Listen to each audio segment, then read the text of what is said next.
Welcome to Engine Adventures. Today, 2020 Honda CRV touring trim, and it's the hybrid model.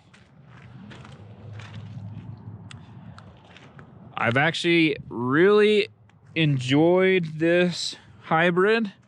It does have a CVT, but it doesn't pretend to shift like a lot of other CVTs do. It actually just holds the RPM where it should be, which I really like. If you're gonna have a CVT, might as well optimize it for what a CVT is made for. Also, when you use the paddle shifters to downshift, essentially, because it will not do the upshift portion of it the same way, or downshift, I guess. What it does is apply engine braking or regeneration. Since this is the hybrid model, it will charge the battery and use the resistance from that as you're using the down paddles. So the downshifter paddle, you can hit it like, I don't know, I think 4 times. And each time it adds a little bit more engine braking to it. Pretty cool. So it's powered by this little Earth Dreams 4-cylinder engine. And it's got the electric motors. And I'm not exactly sure if it's got a generator and a motor. I will have to research that and put it up on the screen. It does seem to work really well. It does have a standard battery. There are a lot of hybrids that don't have a standard battery as well, or at least a few, not a lot. And so they use the hybrid battery to run a 12-volt section off of it as well. Unlike other Hondas, there's only one spot here. So on like the Pilot and Passport and Ridgeline and stuff, there's a few slots. So you can raise the hood up really high, but it's easy enough to reach into this one. Just like the rest of Honda's vehicles, it doesn't pass the fog light test, which in this vehicle is probably okay, but there's still times on the road when you want to have your fog lights on without your headlights on. So, I mean, it would be nice to have actual fog lights. The all-wheel drive system is actually all driven from the front. I believe there's a clutch pack here right in front of the rear differential. So it has a full-on, drive shaft and everything running to the rear wheels, even though it's front-wheel drive biased. Some hybrids, many hybrids that are all-wheel drive actually, will have electric motors powering the rear only, so there's no power from the gas engine. This one is not that way. It's powered by the gas engine and the electric motors. All right, inside, it's really nicely appointed. Like I said, it is the touring trim, which is the top trim. Heated seats, nice leather, and everything just looks good. I don't know whether that's real or fake, but still looks good. And good sound system. It's still, I don't know what options it's missing here, but lots of little cubbies and everything. I mean, it's a Honda, so Honda always does a really good job with all those little cubbies. And it's a pretty basic setup, which is not a bad thing. So there's not a whole bunch of frills and other things all around trying to grab your attention and distract you. I mean, it does have a few screens. This is just showing what the engine's doing as far as powering the wheels, powering the battery, or if it's regenerating. And then this other one for off-roading. Just tells you, this one tells you where the power is going, which wheels have power. Over here on the left is the battery. Up there on top is kind of like the tachometer. And just on the left, if you have a green bar coming to the left as you're driving, that means it's regenerating. And if there's this white bar going to the right, then that's how much power you're using. So if it's all the way to the right, you're giving it full power. And so it's kind of like tachometer. Not quite the same thing, of course, but similar. It does have wireless charging. And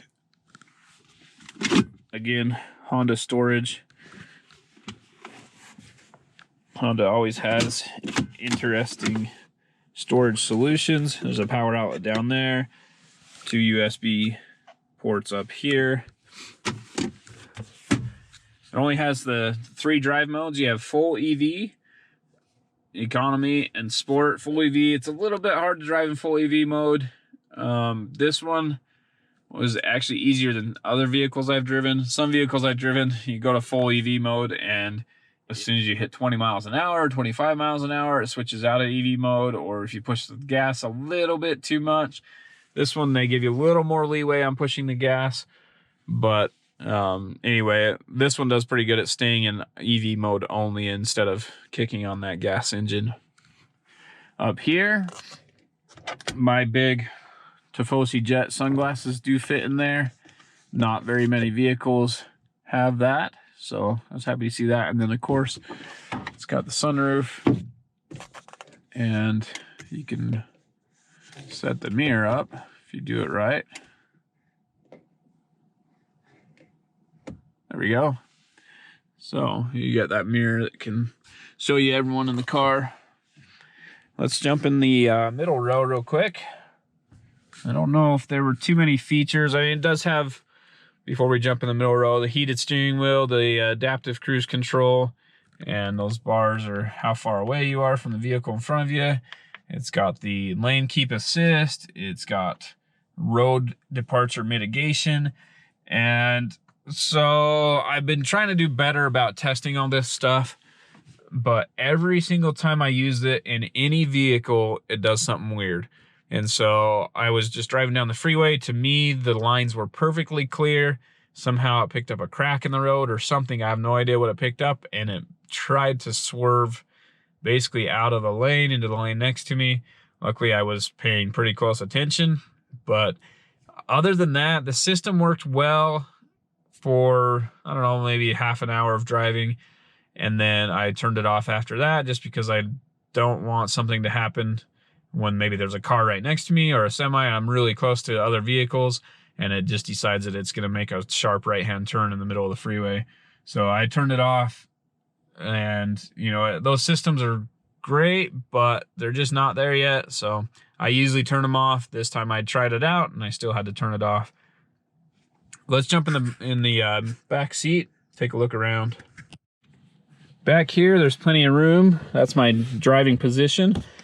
I'm 5'10", probably 5'11" with these boots on.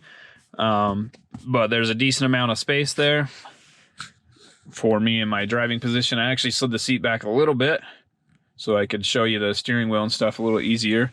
So the might be a little bit more room even than what I'm showing. A couple of charging ports back here. You got vents here, but also right there. Not on this side. I wonder if that's an air intake vent. I don't know. Decent speakers back here. Cup holders are in the doors and in the center armrest. And that's about it for the middle row. Even though this is the touring package, it's not like a super luxury vehicle. If you're looking for that kind of stuff, you have to go to Acura if you're looking for the Honda style. So these door hinges, I've got a 2012 Pilot, and I hate these. So they're plastic, and they just have these little bumps right here. On my Pilot, they don't work. After, you know, I mean, they kind of work. If you're on any sort of a slope or whatever, they don't work very well. So I'm surprised they're still using that same system after so long. Maybe it's something just with mine, maybe not. Let's take a look in the back here. I do have a bunch of crap here right now, a bunch of stuff. There is a decent amount of space. I mean, you can fit luggage for four or five people in there pretty easily. And to fold the seats down, you just grab these levers, it'll fold down. You get a flat loading floor, might as well just do that. So you get a pretty flat loading floor all the way up there. And it's easy enough. Of course, this cargo cover comes out, but that's not too bad. And then let me shut the camera off and move all this stuff, and then we'll look underneath at the spare tire stuff. All right, so before we open this up, there are a few anchor points around on the sides there, and you can use those to tie things down if you need to, but I don't see any up front. So that's for the seat, but there aren't any others up there. Kind of weird. So underneath here, it's kind of your emergency stuff. That's your emergency fuel fill. It's a capless system, so it has those two I don't know, flaps, I guess, you have to push open. So the first one's up here, and then the second one's down there. Some spigots aren't big enough on gas cans to be able to get both of those.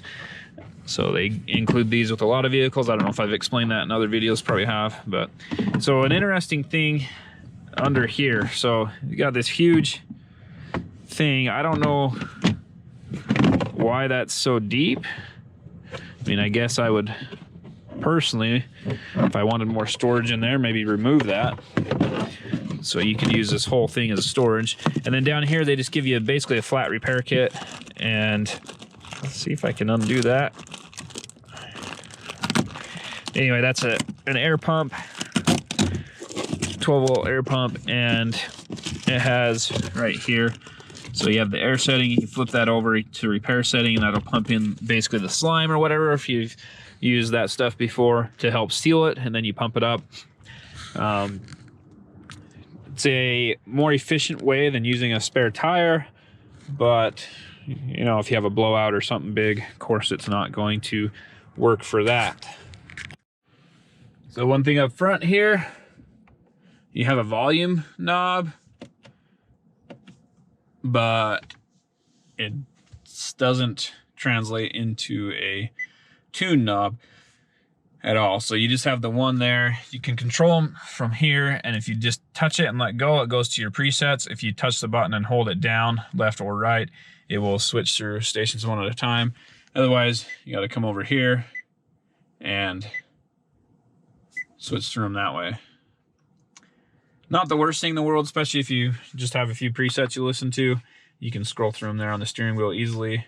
But one thing that I don't like personally is not having a tune knob. Everything else is really easy to use. You have your climate control stuff all right there, dual zone. All that other stuff's really easy to use. It's just the radio knob. And then the push button transmission, some people don't like it. I mean, I don't care. It works great. It doesn't bother me at all. A lot of people would prefer a shift lever or a shift column. Obviously, a manual transmission would be great, but in a hybrid, that's a little difficult. And we're in America, so death to the manuals, I guess. But yeah, that's easy. Just push the brake, push the button, whatever one you want to go into. Reverse, you do have to stick your hand in there and pull it down. So it makes it a little bit of a lockout mechanism. It makes it harder to accidentally hit reverse because it takes a little bit of effort. And then neutral again, foot on the brake, push neutral. If you're trying to get out, it will, as soon as I open this door, put it in park. And that's in any of the modes. Put it in drive. So to keep it in neutral, you hold the button down for a while. Oh, hold, there you go, push it again. There you go. So now it will stay in neutral even if I open the door. So, sport mode, adjust the throttle. It just makes it more aggressive. Economy is the exact opposite, and then EV is full electric. To go back to normal mode, you just push. So if you're in sport mode, it does change everything to red. Turns on the engine as well in sport mode. But turn it off, you just push the button again. Same with economy. Typically I drive around in economy. I'm getting about 30 miles per gallon right now. Not bad. Let's go over the Monroney. Of course, this thing is supposed to get better than 30. So there's 38 miles per gallon combined, 40 city and 35 highway. And I'm not too far off of that, but I am a little bit lower than what that's saying. So we get the 2-liter VTEC 4-cylinder engine, all-wheel drive system, and the hybrid. Sorry. The color of this one is Sonic Gray. It's kind of like a bluish gray. I like it. Base price $35,950 and total price $39,950. Interesting, there's no additional destination charge and no options on this vehicle, which that's kind of cool for it to be this well equipped with no options. But again, it is the touring package. or touring trim level in the hybrid. So there are a bunch of extra things in there, like those standard safety features we talked about, all this leather and everything standard on this top tier touring trim. Congratulations to Jacqueline out in California for winning the High Lift Handle All Kit and the My Medic First Aid Kit. Be sure to stay tuned so that you can participate in any future giveaways. Thanks for watching Engine Adventures review of the 2020 Honda CRV Hybrid Touring Trim. If you liked what you saw, be sure to subscribe, ring the bell so you get notifications whenever we post new videos, and hit the thumbs up. If you didn't like what you saw and you give me a thumbs down, be sure to comment down below and let me know why. The off-road video will be coming up next week, and it should be a good one. Thanks for watching and have a great day.